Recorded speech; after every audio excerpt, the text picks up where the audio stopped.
It was March 2016. I had just finished my master's from Germany in commercial vehicle technology and I was moving back to India.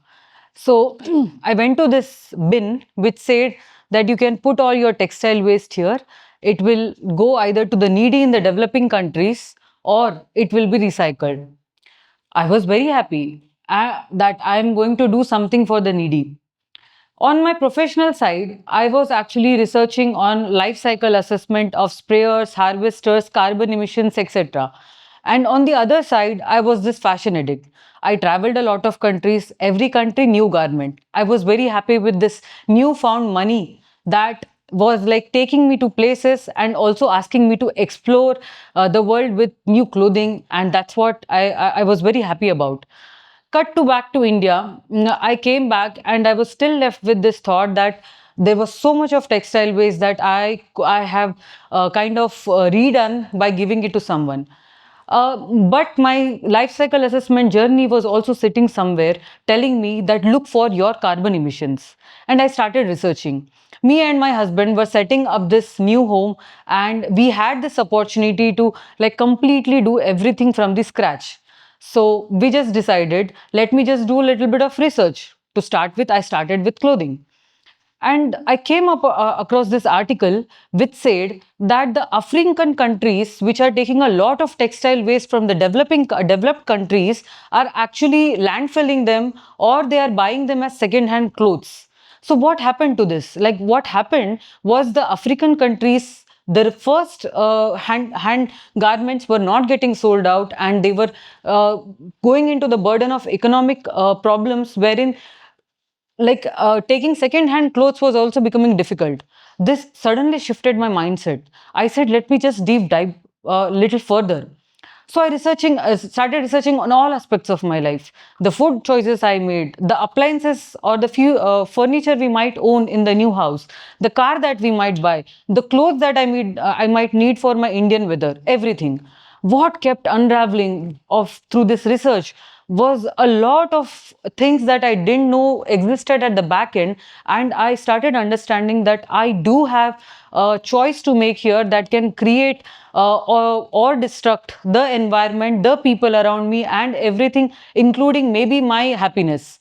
So, me and my husband decided let's do controlled experiments. Let's make a few pacts in our lifestyle to see how it goes.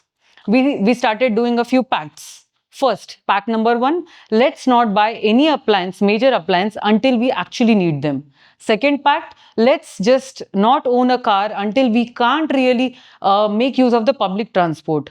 Third pact, let's get all our furniture made from some local artisan and workstation as required as we go, and not really like some fancy dining table that some guest might be wanting or like a furniture that some guest might be expecting from us.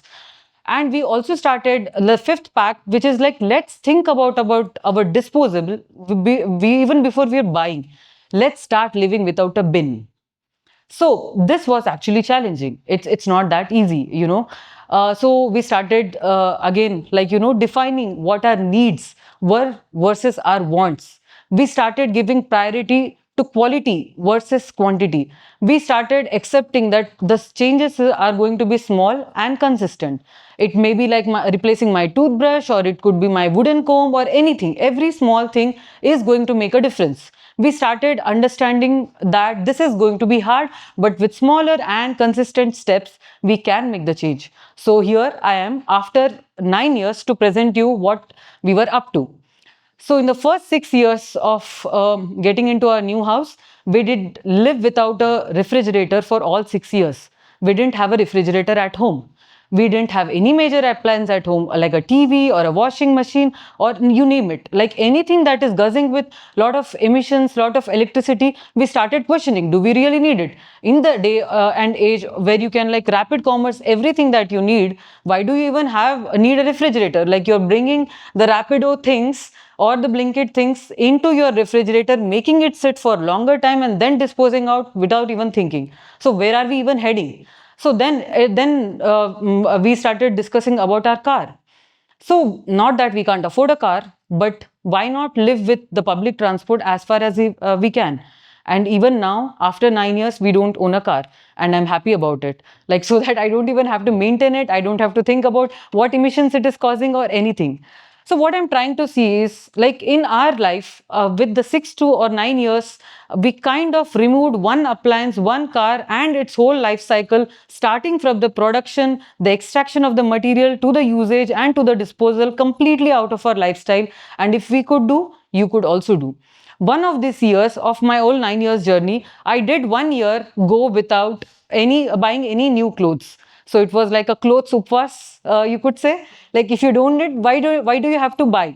You remember, as a kid, maybe your parents got your clothing only if it was an important occasion. Could that be like a birthday or a festival or something? And it was very neatly arranged setup, where you took when you needed, and you always needed whenever it was a festival.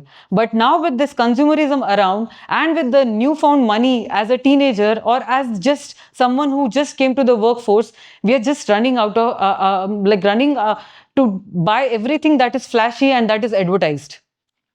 So in my whole journey, I also started cutting down on my PU based needs. PU based leather, the faux leather that we use, the bags that we use actually are made of plastic. Although a good alternative to animal leather, they are still not going to be recycled in future. So I started rethinking every material that I own. And then will for example, with the furniture part, when you're not having a dining table, you sit nicely with folded hands, folded legs, you eat your food. What does it do to you? It gives you good digestion. So everything was going back to the root, with the focus that what is the impact that is going to have on the planet. Along with that, I also realized that my choices can make difference in somebody's life, which is like an artisan, like a someone who you know. I'm sure in tier 2 and tier 3 cities, your parents might already be knowing your tailor's name. You had a community developed along because you knew each and everyone. But now with this consumerism, we have lost complete touch of who the person is who is actually making the product. So we started focusing on manufactured products made by masses and not falling on mass manufacturing. So, for example, the sari that I own took an artisan, Kotpad sari artisan, 7 days to make it. So, isn't it nice that your purchase can actually feed someone who is sitting in a rural area? So we started making all changes in such a way that even now, like, if we are celebrating any festival, we don't get any plasticky thing in the house, and actually do the festivals the way they were meant to be: plastic free, compostable. So all the flowers, everything goes to my compost bin. All the citrus peels and everything goes to my bioenzymes. And we only cook most home cooked meals with millets majorly as our focus, because millets again is very good to the environment. We still have no bin in the house, which means that all the recyclables go to my recycling bin. Like, the plastics are segregated, the glass is segregated, metals are segregated, and the food is composted.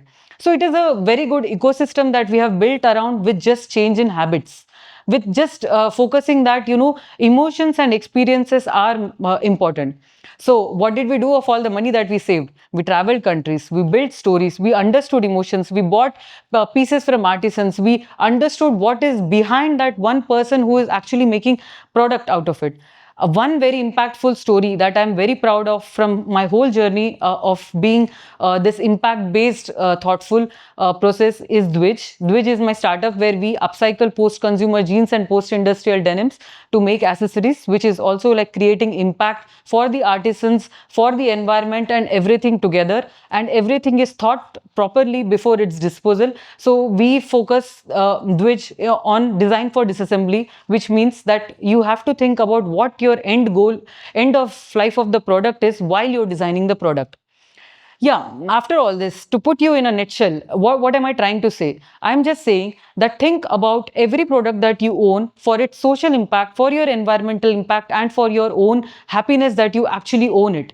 It is not just about creating clutter in your house, but actually trying to see what product you actually need in your whole life cycle, like to understand about your carbon footprint, understand about your life cycle. Having said all this, I know it must be very overwhelming for you all to think, oh, what can I do in my life to change? Believe me, this is not a one-person effort. It's a family that is coming together to do something. As a country, we are very proud of people who have done tyag, which is renunciation. You see people with respect. You respect people, those who know how to live in their means. But lately, we are trying to go idealize people who are into more of consumerism, who have maybe 4-5 BHK flats and 4-5 cars. So as a community, as a country, we are at a crossroad where we can go the consumerist way and see how what happens to what is happening to the developed countries right now. They're just shipping their waste to the developing countries and thinking that they're like fine, and the roads are clear, the atmosphere is good. Or as a country, we can still practice what is called as creating impact through the choices that we make. So, the tier 2 and tier 3 cities are completely going well even today, because they still respect their communities and they still value whatever products they own. But it is urban people like us who really need to think about our choices, start interacting with people on human level, and start coming out of the comfort zone. So at the end, I'm not against any kind of like, blaming system that, oh, this government has to do something, or the person has to change, or the product has to change. I'm thinking from the lens of how I could create an impact, how I could drive the economy, of how I could make the change. So let's get out of this blame game of who has to do what and when and how, but let's start respecting the people who are actually living by the need and not by the wants. Also, I'm living this with thought with you, that once you go back to your home, sit with your family and just think, can I get away with that one furniture that I might own? Or can I get away with that one appliance that I might own? Can I get away with that one unneeded textile that is sitting in my cupboard?